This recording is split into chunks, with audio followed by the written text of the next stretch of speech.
Halo teman-teman, selamat datang kembali di channel YouTube saya. Nah, pada video kali ini kita akan membahas tentang gelombang bunyi. Nah, untuk video yang sekarang itu materinya yaitu syarat bunyi, sifat bunyi, jenis bunyi, dan karakter bunyi. Materi lainnya akan dibahas pada video-video berikutnya. Gelombang bunyi termasuk dalam jenis gelombang longitudinal dan gelombang mekanik. Nah, teman-teman pasti ingat gelombang longitudinal itu adalah gelombang yang rambatannya itu membentuk kerapatan dan regangan. Nah, sedangkan gelombang mekanik itu adalah gelombang yang memerlukan medium untuk merambat. Nah, ada 3 syarat supaya bunyi itu ada. Yang pertama, yaitu ada sumber bunyi, di mana sumber bunyi itu adalah benda yang bergetar. Nah, tentu ini ada kaitannya sama materi sebelumnya, yaitu getaran gelombang. Di mana gelombang itu adalah getaran yang merambat, ya. Kalau tidak ada getaran, maka tidak akan gelombang. Nah, ini tentu juga berpengaruh pada bunyi, karena bunyi itu termasuk gelombang, maka supaya ada bunyi harus ada getaran. Yang kedua, ada medium untuk yang merambat. Gelombang bunyi tadi termasuk ke dalam gelombang mekanik, ya. Jadi butuh media untuk merambat, butuh medium untuk merambat.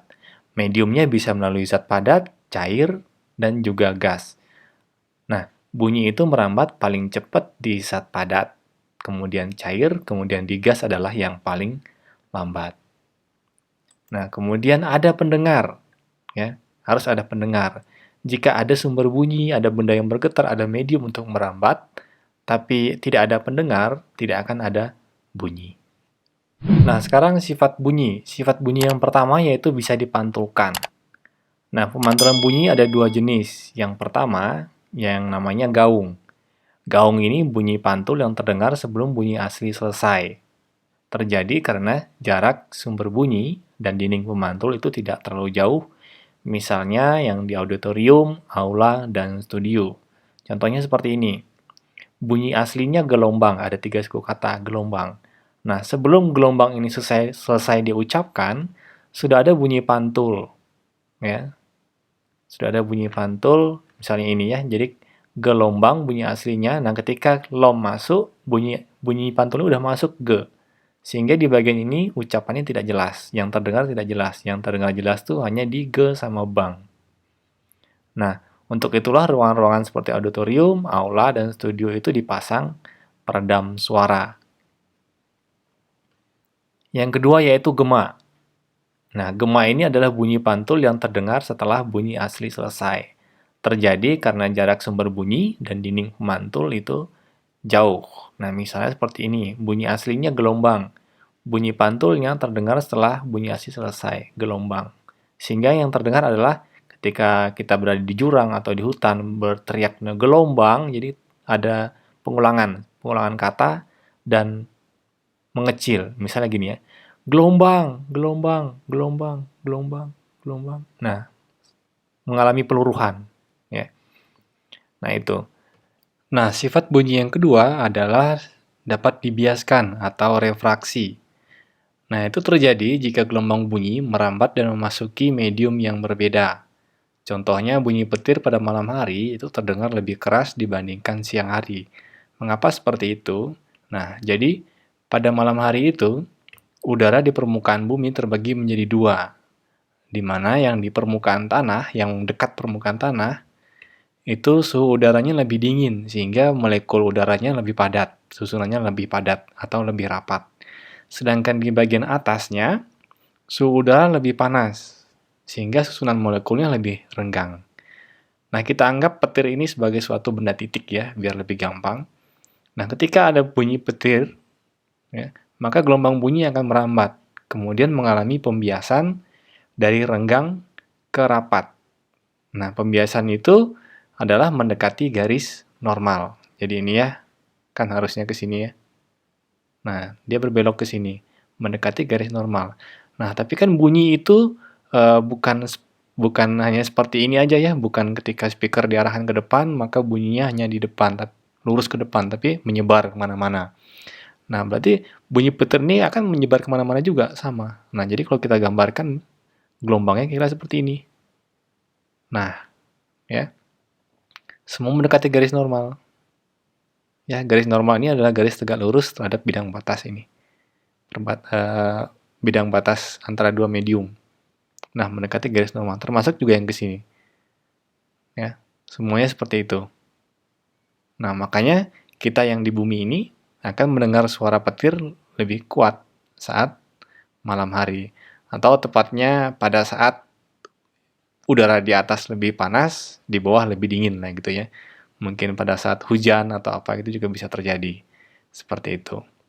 Yang ketiga yaitu dapat dipadukan atau interferensi. Ya, ini adalah perpaduan dua gelombang yang berbeda pada medium yang sama. Kemudian yang keempat adalah dapat mengalami pelenturan atau difraksi. Nah, ini terjadi jika bunyi melalui celah kecil.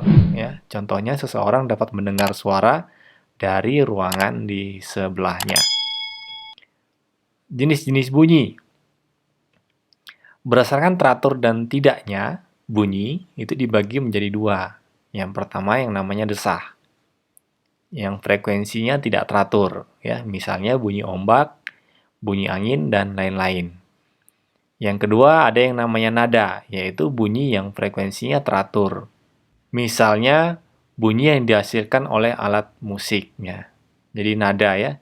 Kalau nada ini disusun dengan baik oleh para musisi, maka akan menghasilkan lagu atau musik yang enak didengar. Ya. Misalnya seperti pengamen berikut.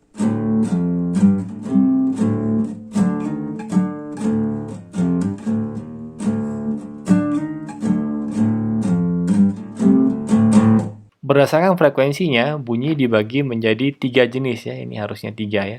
3 jenis, yaitu infrasonik, audiosonik, sama ultrasonik. Nah, infrasonik ini bunyi dengan frekuensi di bawah 20 Hz. Nah, itu yang bisa dengar adalah jangkrik, paus biru, atau badak.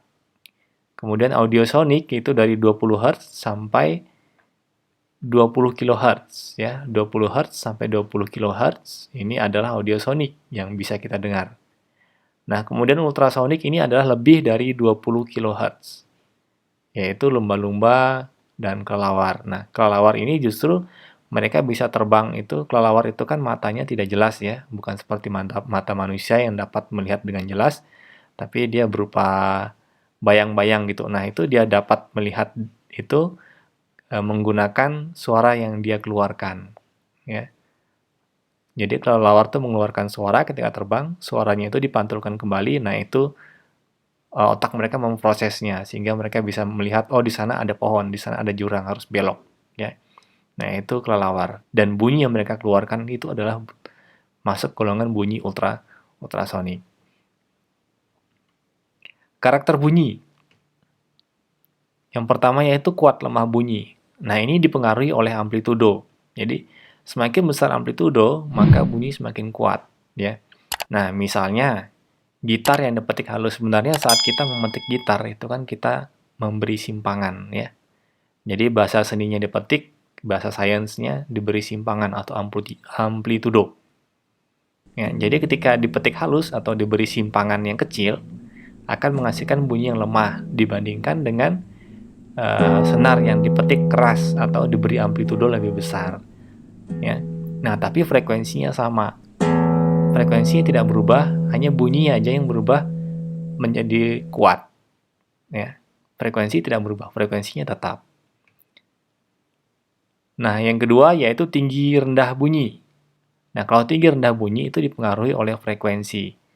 Semakin tinggi frekuensi, maka bunyi juga semakin tinggi. Misalnya, senar gitar yang ditekan pada fret kelima akan menghasilkan bunyi yang lebih rendah dari yang ditekan pada fret ke-9 pada senar yang sama.